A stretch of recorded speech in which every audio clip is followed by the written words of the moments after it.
All right, with fractional exponents, first you're just going to convert here, right? And you just remember that, like, if I have something like this, let's say this is an a and a b, right? This is the exponent, and this is the index. So that b goes here, and that a goes here, and if this is invisible, if it's not there, it's a 1, right? If the exponent is 1. And if this one is invisible, if there's no index there, that's a 2, right? But just remember that it's always exponent over index, okay? So just look, I'm going to just do 1, even though it says no examples. Look, the fraction is going to be exponent over index right here. Then going the other way, this is the exponent. Oh, it's invisible because it's a 1. And then this is the index, right? Okay, so you'll try these.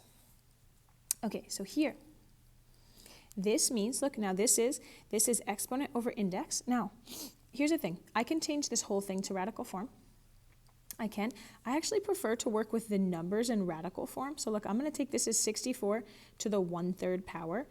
So that's, look, this is the index, and the exponent is the invisible 1. So this is the 3rd root of 64. This means what number to the power of 3 equals 64? What number to the power of 3 equals 64? And let's just see, like 3 times 3 times 3, that's 3 to the power of 3. Oh, that's too small.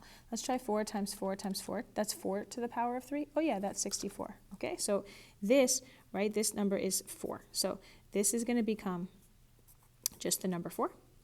And then here, what we remember is that in this situation, we always multiply exponents, right? And you can actually, like, use your exponent rules skills, right? Like here in this situation, this was 5 n's 3 times. Look, that was 15. We just multiplied 5 times 3.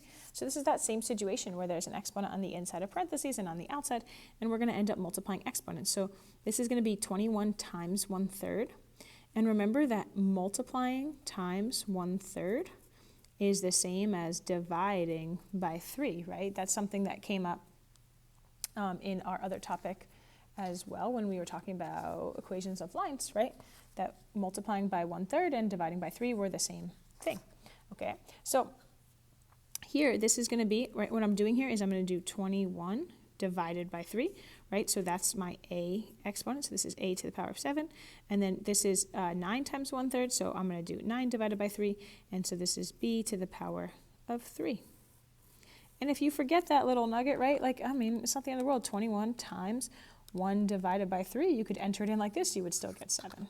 Okay, but there it is. All right, you try with this one. Now notice this one, right? This is the 4th root of all of this, or to the power of 1/4. Okay, one more example. Look here, this is like a different question type, but the information is not new. So place each of the following points on the number line. Okay, this says 9 to the 0 power. So anything to the 0 power is 1. So I'm going to go to 1 on the number line and place point A. This says B is square root of 16. What's the square root of 16? Well, the square root of 16 is 4. 4 times 4 is 16. So I'm going to go ahead and place B right here.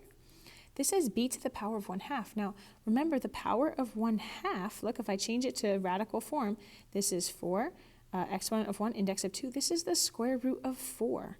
So square root of 4 is 2. So C is the number 2. And then this 2 to the negative 1st power, remember anything to the power of -1, like x to the -1 is 1 over x. So this is 1 over 2. That's 1/2. Okay, where's 1/2? 1/2 is right here. It's between 0 and 1, right? This is halfway between 0 and 1. So this is point D right here. Okay, you can go ahead and try this one down below.